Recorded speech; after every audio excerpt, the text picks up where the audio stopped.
Ang epikong bidasari ng Kamindanawan ay nababatay sa isang romansang Malay. Ayon sa kanilang paniniwala, upang tumagal ang buhay ng tao, ito'y pinaaalagaan at iniingatan ng isang isda, hayop, halaman o ng punong kahoy. Ang epikong bidasari. Ang kaharian ng Kembayat ay naliligalig dahil sa isang dambuhalang ibon. Ang ibong ito ay mapaminsala sa mga pananim at maging sa buhay ng tao. Ang ibong ito ay ang ibong Garuda. Kapag dumarating na ang ibong Garuda, mabilis na nagtatakbuhan ang mga tao upang magtago sa mga yungib. Takot na takot sila sa ibong Garuda pagkat ito'y kumakain ng tao. Minsan sa gitna ng kaguluhan, nagkahiwalay na sa pagtakbo ang sultan at sultana ng Kembayat. Mahal ko, nasaan ka? Ang sultana ng Kembayat ay nagdadalang tao noon. Mahal ko, nasaan ka na? Narito ako. Hindi ko na kaya. Laki ng takot ay naisilang niya ang sanggol na babae sa may tabi ng ilog at dooy naiwan ito.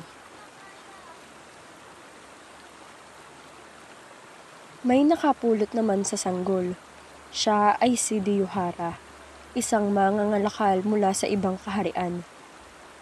Ano ito? Isang sanggol mula sa ilog?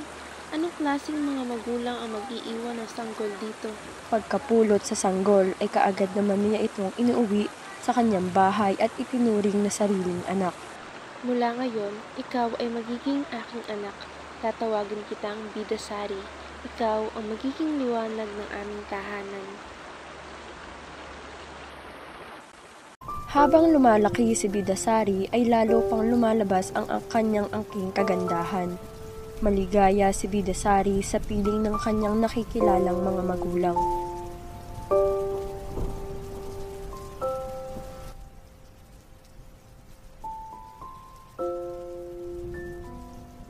Sa kaharian ng Indrapura, ang Sultang Mongindra ay 2 taon pa lamang kasal kay Lilasari. Mapanibughuin si Lilasari.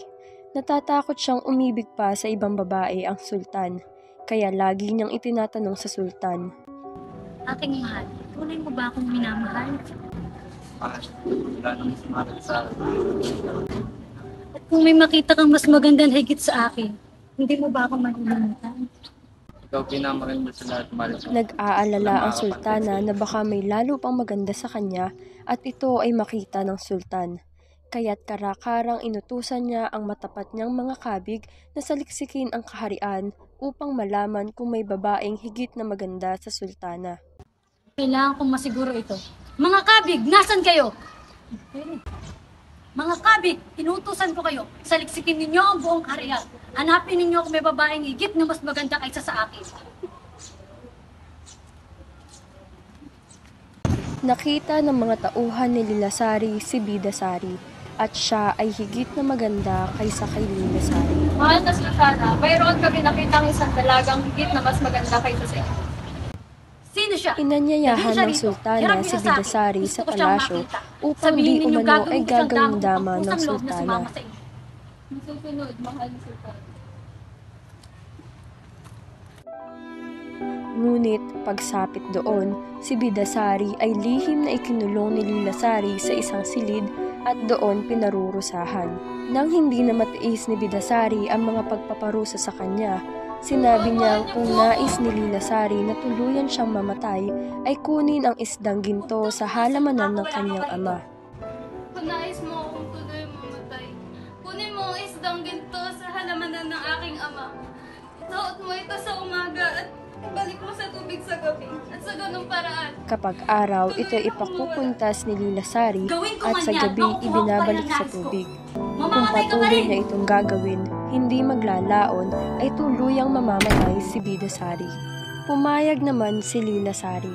Kinuha niya ang isdang ginto at pinauwi na niya si Bidasari. Isinuot nga ni Lilasari ang kwintas na gintong isda sa araw at ibinabalik sa tubig kung gabi. Kaya't si Bidasari ay nakaburol kung araw at muling nabubuhay sa gabi. Isang araw, ang Sultan Mongindra ay nangaso sa gubat. Nakita niya ang isang palasyo. Ito ay nakapinid. Pinilit niyang buksan ang pinto at pinasok niya ang mga silid. Nakita niya ang isang magandang babae na natutulog. Ito ay si Bidasari at hindi niya ito magising. Umuwi si Sultan Mongindra nang hindi nakakausap si Bidasari. Bumalik ang sultan kinabukasan at naghintay siya hanggang gabi. Kinagabihan ay nabuhay si Bidasari at nakausap niya si Sultan Mongindra.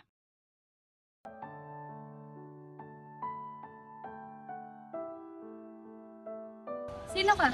Bakit ka narito? Ako si Sultan Mongindra. Ano ang iyong ngalan at ano ang nangyari sa iyo?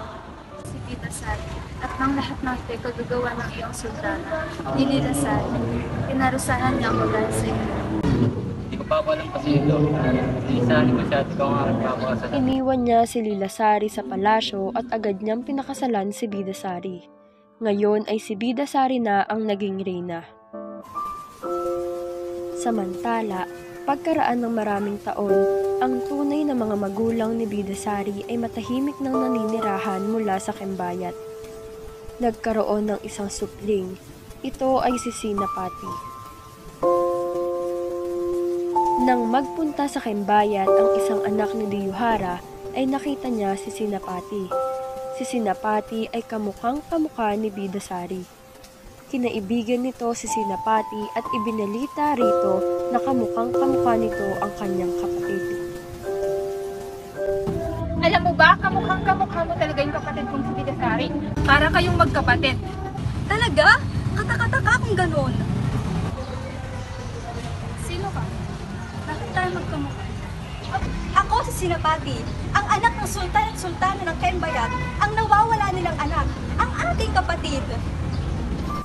Nang magkita si Bidasari at si Sinapati ay kapwa nagilalas dahil sa silang dalawa ay magkamukhang magkamukha.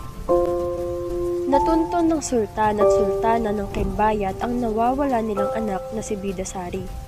Nalaman din ng sultan ng Indraputra na ang kanyang pinakasalang si Bidasari ay isa palang tunay na prinsesa. At dito na nagtatapos ang epikong Bidasari.